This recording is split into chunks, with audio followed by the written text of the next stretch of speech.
हर हर महादेव।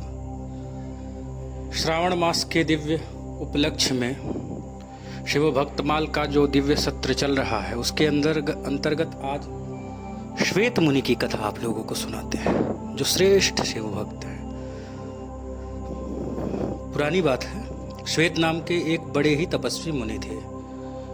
उनकी आयु तो समाप्त हो चुकी थी और वो मरण के लिए तत्पर थे, मृत्यु समीप में थी। इसलिए वे बहुत दुखी हुए। अधिक आयु पाने के लिए वे बहुत उत्कंठित थे। उनके मन में थी कि मैं बहुत दीर्घजीवी हूं। भगवान मृत्युंजय की आराधना करने लगे। श्वेत मुनि एक पर्वत की कंदरा में निराहार रह करके शास्त्रोक्त विधि से भगवान शंकर की पूजा करते, अनेक प्रकार की स्तुति करते थे।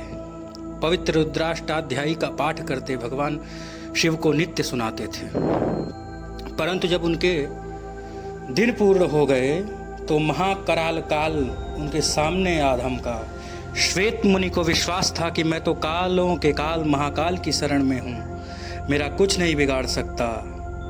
वे और भी अनन्य मन लगा करके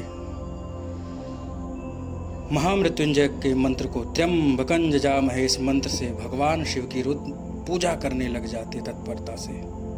काल भला क्यों मानने लगा? वह कर्कश स्वर में बोला, हे श्वेत, मेरे साथ यमलोक को चलो। पूजा पाठ से कुछ भी नहीं होगा तुम्हारा। मेरे फंदे में कोई पड़ने पर ब्रह्मा विष्णु शिव आदि कोई भी उसे बचा नहीं सकता। हे मुनि, अब तुम्हारी आयु समाप्त हो चुकी है, इसलिए तुम्हें मेरे साथ अवश्य चलना होगा।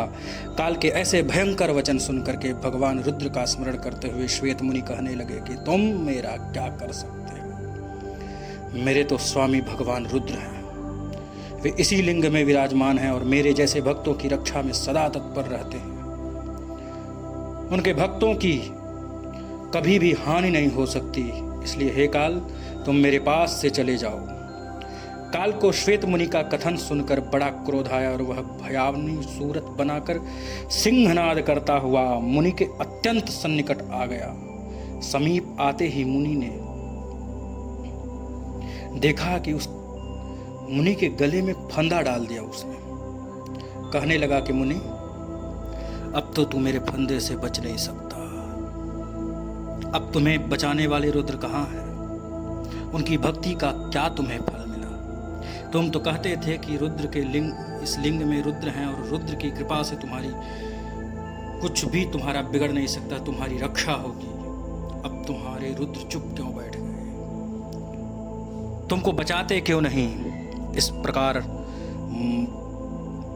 काल बक ही रहा था कि उसी समय भगवान शंकर उस लिंग से उमा समेत प्रकट हुए। श्वेत मुनि उनके दर्शन पाते ही स्तुति करने लग गए भगवान रुद्र का।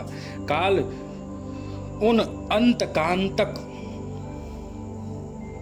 भगवान रुद्र को देख करके न जाने कहां भाग गया।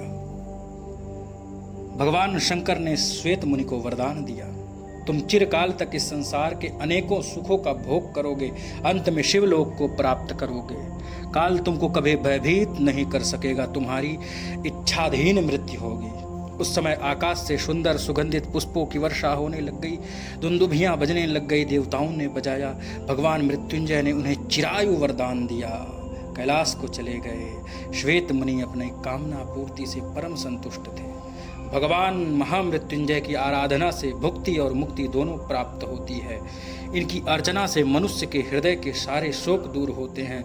लिंग पुराण में इनकी आराधना का बहुत बड़ा महत्व बताया गया है। तस्मान मृत्युंजयम चैव भक्त्या संपूज्य जयद्विजाः मुक्तिदं भुक्तिदं चैव सर्वेषामपि शंकरम् बहूनां किं प्रलापेन सन्न्यस्याभ्यर्च्य वैभवं भक्त्या च परया तस्मिन् विशोका वै भविष्यथ।